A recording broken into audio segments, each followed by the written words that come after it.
Bien sûr, l'écrivain italien Umberto Eco, l'auteur du Nom de la rose, du Pendule de Foucault, etc., je l'ai invité plusieurs fois à Apostrophe et à Bouillon de Culture. Mais aujourd'hui, c'est dans un contexte et une perspective différents, lui faire parler de son usage, de la langue et de la culture française. Et pourquoi se plaît-il tant à Paris, où il a acheté un pied-à-terre non loin de la maison qu'habitait D'Artagnan? Voici les réponses d'Umberto Eco. En plus de votre langue originelle, l'italien, Umberto Eco, quelle langue parlez-vous et lisez-vous? Je parle français, l'anglais, un peu moins bien que le français, donc imaginez-vous. Je peux lire l'espagnol, l'espagnol, peut-être un peu de portugais. Depuis une semaine que je suis en Espagne, je peux m'arranger parler un peu d'espagnol. Bien que je suis marié avec une Allemande, je ne parle pas allemand. Ah oui? Non.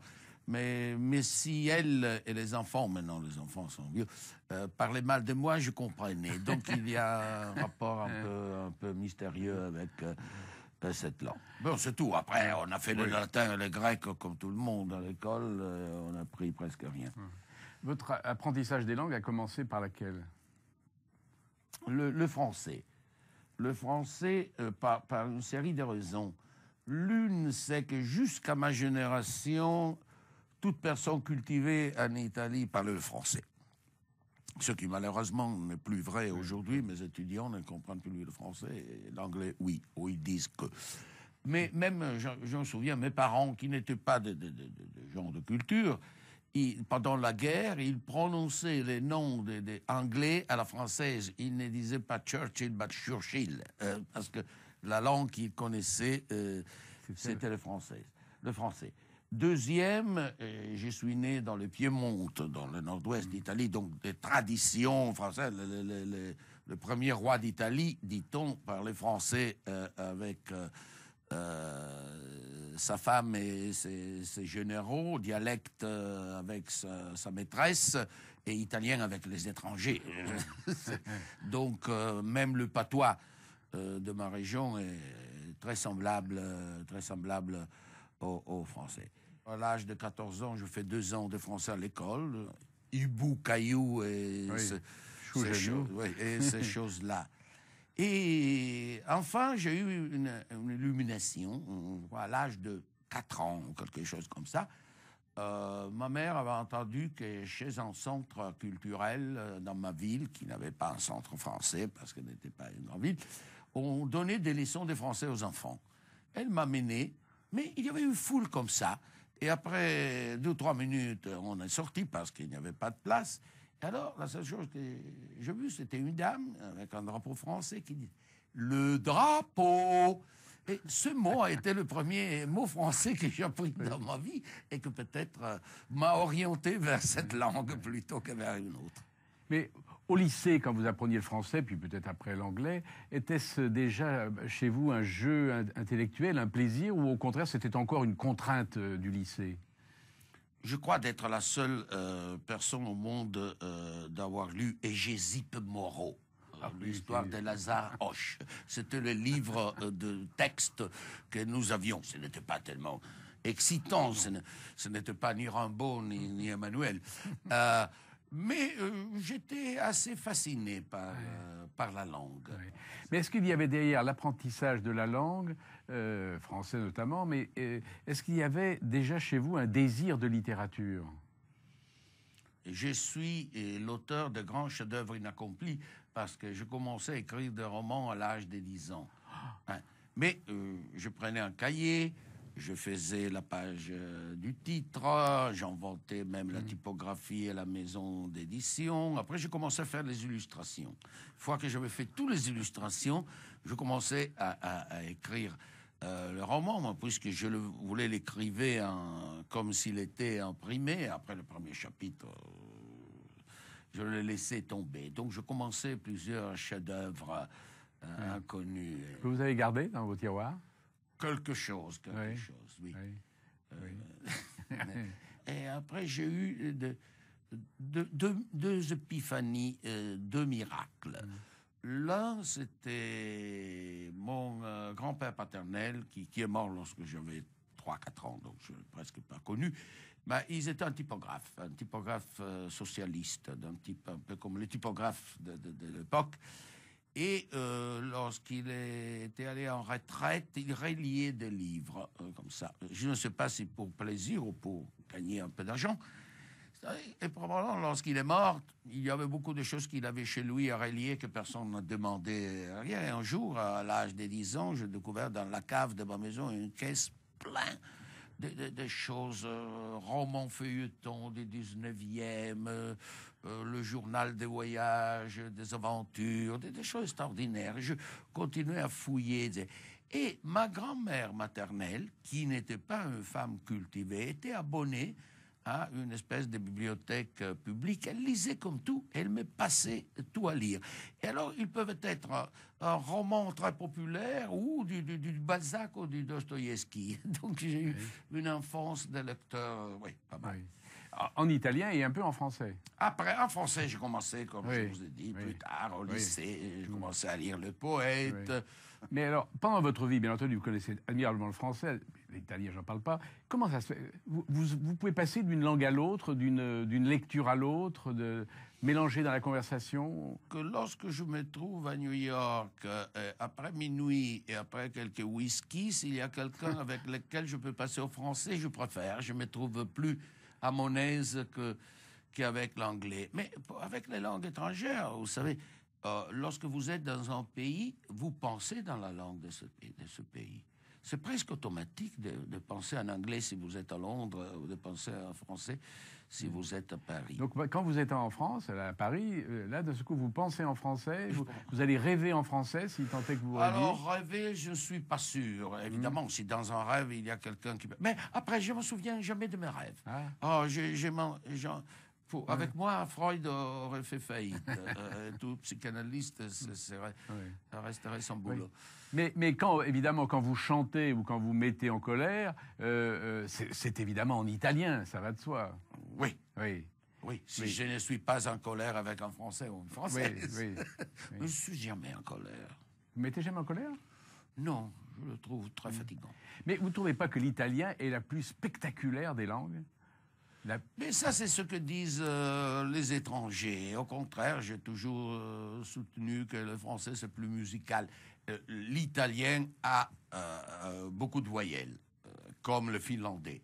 Et d'avoir beaucoup de voyelles, évidemment, rend la langue très, très chantante et en tout cas très curieuse pour les autres pensées de peuples qui ont seulement des consonnes. Comme les Tchèques, que pour dire glace disent zmrzlin, 7 consonnes l'une après l'autre. Ce n'est pas une vie. Et donc, lorsqu'ils entendent de l'italien avec tous ces voyelles, c'est merveilleux. Mais avec tous ces voyelles, on peut faire l'opéra. Et on a nous toujours l'impression que la langue italienne, c'est un peu la diva de toutes les langues. Mais c'est parce que vous êtes habitué à associer l'italien avec l'opéra. Et donc, c'est tellement... Non, le grand avantage de l'italien, et du reste aussi de l'allemande, est l'orthographe. On prononce exactement ce qu'on écrit. Tandis que pour vous, la tragédie, c'est le décalage entre prononciation et orthographe. On parle toujours de la réforme de l'orthographe. Moi, on n'y arrive jamais parce qu'on ne peut pas violer une langue marche comme elle veut. La tragédie ou le jeu? Non, tragédie, parce qu'il y a un taux de dyslexie plus haut en France, par exemple, qu'en Italie. Un pauvre enfant qui découvre qu'il y a 12 manières d'écrire le son E, pour ainsi dire, c'est terrible. Donc, oui, le défi est très beau. Voilà. Lorsqu'on parle assez bien français, on est très content de savoir comment on prononce ou comment on écrit certains mots. Et il s'avère une chose très curieuse, que parfois les étrangers savent écrire les mots du point de vue orthographique mieux, parce que les autres ont appris oralement, tandis que les étrangers ont appris avant tout par écrit. Alors, Umberto Eco, quand êtes-vous pour la première fois venu à Paris? Donc, à l'âge de 20 ans. 20 ans, il y avait un cours d'été. Je participé à ce cours d'été et bon, je suis tombé amoureux de la ville jusqu'au point de dire ce que pour moi c'est quelque chose c'est un blasphème. Pour vivre à Paris, je ferais même l'employé dans une banque. J'étais étudiant de philo, imaginez-vous, l'idée d'être employé dans une banque était une chose horrible, mais j'avais dit ça. Mais en dehors de la beauté de la ville, qu'est-ce qui vous a il y a des choses qui vous ont étonné quand vous êtes arrivé à Paris? J'avais alors 60 000 lires. J'achetais 30 000 lires de livres. J'amenais 2 fois au théâtre une jeune fille. Et je vécus à Paris avec le reste en mangeant des frites pratiquement le matin et le soir. Et ce qui m'avait touché, c'était la possibilité de choisir si je voulais vivre pendant un mois dans un Paris médiéval, dans un Paris baroque, dans un Paris 19e. On pouvait recouper ces trajets et vivre dans un siècle donné. Pour le Paris médiéval, j'étais particulièrement favorisé. Et ça me prenait. Oui. La deuxième chose, c'était que les jeunes s'embrassaient sur la bouche sur les quais. En Italie, c'était encore interdit, quelque chose d'interdit. La troisième, c'est que les gens lisaient sur le métro. Ah, lisaient dans le métro, oui. Ouais. Oui. Ça vous a beaucoup étonné? Oui, avant tout parce qu'on n'avait pas de métro à l'époque. Oui. C'est déjà une condition fondamentale. Mais après de voir, et je crois que mon premier amour pour le livre de ma vie, qui est Sylvie de Gérard de Nerval, a commencé à cause de ça, parce que je vais trouver chez le bouquiniste une édition comme ça de Sylvie, que je pouvais lire dans le métro en restant debout. Et pour embrasser une jeune fille sur la bouche, j'ai dû attendre encore 1 an, 2 pour trouver une fille française. Mais pour lire sur le métro, ça a été immédiat. Mais alors, là, vous parlez évidemment de la Sylvie de Nerval, qui est un des livres de votre vie, ça, c'est vraiment... Mais ça, c'est lié à ma première découverte de Paris. C'est votre première découverte. Il y a eu cette identification entre Paris et Sylvie. Ça paraît extraordinaire, c'est parce que souvent, une lecture à l'âge de 20 ans, on prend sa distance au fil des années. Oui. Pas vous. Non, pas cette fois-là. Non, mais attendez, attendez, il y a des monogames dans ce monde. Je me suis toujours demandé si, au fond, ayant lu beaucoup de choses sur vous et des choses que vous avez écrites sur Paris, si vous n'êtes pas plus fasciné par Paris que par la France, plus amoureux de Paris que de la France. Mais je pourrais répondre carrément oui, s'il n'était pas par le fait qu'en ayant cultivé le Moyen-Âge, je parcourus la France en avant, en arrière, pour les abbayes romanes, pour les églises gothiques, et donc je connais, pas pour l'architecture de la Renaissance, je m'en fous du château de Chambord, mais Moissac, Souillac, Conques, et donc... Même le reste de la France fait partie de mes aventures intellectuelles. Vous êtes quand même le seul lecteur des 3 Mousquetaires d'Alexandre Dumas qui a découvert que la rue qu'habitait Aramis n'existait pas. Vous êtes le seul. Et c'était la même rue où habitait D'Artagnan. Oui, alors... Attendez, ça suppose quand même un souci du détail de la... Non, qu'elle n'existe pas, c'était bien connu parce que tout le monde savait que Servandoni ne pouvait pas exister à l'âge de Louis XIII.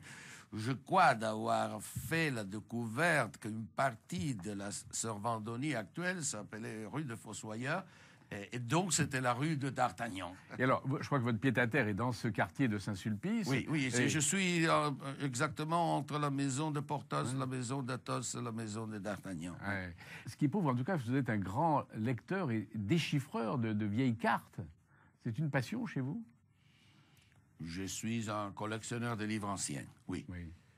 Et voilà, c'est une forme de folie, de passion qui vous fait appartenir à une communauté très étrange, mais très curieuse, par laquelle, dans toute ville que vous allez, vous trouvez l'endroit, la boutique, le vieux libraire qui ne veut vous vendre rien, mais il aime bavarder avec vous sur les...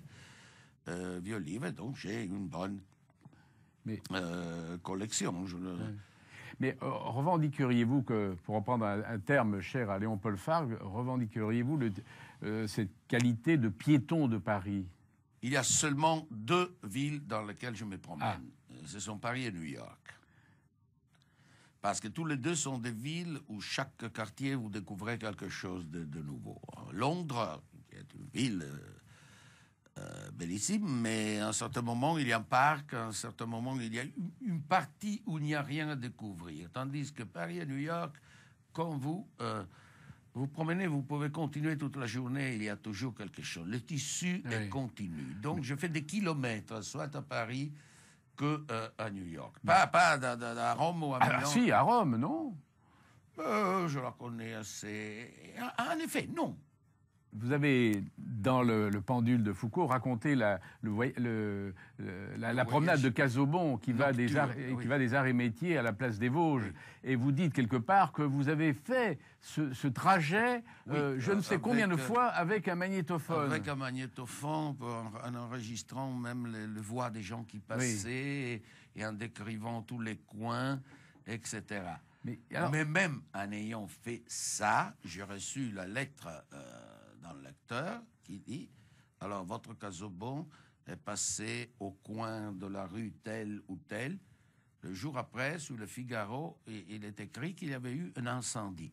Pourquoi il ne s'en est pas aperçu ?» J'ai répondu, il avait tourné la tête de l'autre côté, évidemment. Ou pour quelques mystères qu'il ne nous a pas confiés. Donc, je veux dire que même si vous faites tous les expériences presque réalistes, il y a toujours un lecteur qui est plus réaliste que vous. Dans vos romans, bien entendu, mais aussi dans vos écrits sur les livres que vous avez lus, il y a un souci, presque une obsession du détail. Enfin, je suis un universitaire, donc... oh non, mais tous les universitaires n'ont pas le souci du détail, c'est pas vrai. C'est pas par hasard que j'ai des rapports avec l'Oulipo et une passion pour la littérature à contrainte. Je crois qu'un principe fondamental de toute littérature, c'est l'acceptation et l'élection de la contrainte. On commence avec le poème. L'Alexandrin, l'endécasyllabe, c'est une contrainte, non? Si Dante Alighieri n'avait pas la contrainte du tercet et de l'endécasyllabe, donc il faut, ou la contrainte de la tonalité pour Bach, donc il faut trouver des contraintes. Une des contraintes que j'aime est liée exactement à la façon dont les détails, comme dans un Lego, doit aller ensemble. Donc le lieu, l'espace, c'est très important. C'est très important pour être obligé à laisser que l'histoire va comme elle doit aller, sans votre intervention. Je me souviens, pour l'île du jour d'avant, je voulais que mon personnage voyait Richelieu sur le lit de mort. Mais après, il était obligé d'arriver dans les îles de la Mélanésie, pas après septembre, parce qu'il y avait là une autre contrainte, parce que je me souviens plus, Tasman était passé par là plus tard. Donc, j'avais besoin qu'il y avait au moins 3 mois entre le départ et l'arrivée. Ça m'a fait devenir fou. Je pouvais éviter de lui faire rencontrer Richelieu au point de Maurice. Ce n'était pas tellement important, ça ne joue aucun rôle. C'était la contrainte que je me posais pour faire marcher l'histoire. Vous avez besoin de contraintes? Oui, c'est important, une contrainte. Et alors, je dis toujours que si j'avais écrit sur un livre, le train s'arrêtait à la gare de Limoges, il descenda, il acheta le Figaro et après remonta sur le train, je dois aller à Limoges, voir s'il y a le temps nécessaire pour descendre, acheter le Figaro et rentrer. Sinon, je ne peux pas rencontrer l'histoire. Sinon, vous ne la raconterez pas? Non. C'est incroyable quand même. Mais je raconte toujours l'histoire que Luchino Visconti, si ce personnage devait jouer une scène où il parlait de bijoux qui étaient dans un tiroir, même si le tiroir ne venait jamais ouvert, il voulait qu'il y avait des bijoux réels dedans. Sinon, il disait, les acteurs n'auraient pas eu la participation, l'émotivité et tout. S'ils savaient qu'il y avait des bijoux faux, ils n'auraient pas joué bien. Oui, mais alors, un souci pareil, un travail pareil pour un tout petit détail. Et le lecteur, impatient de connaître la suite, trop rapide, il passe et il ne voit pas tout ce travail. Non. Non, c'est un plaisir personnel.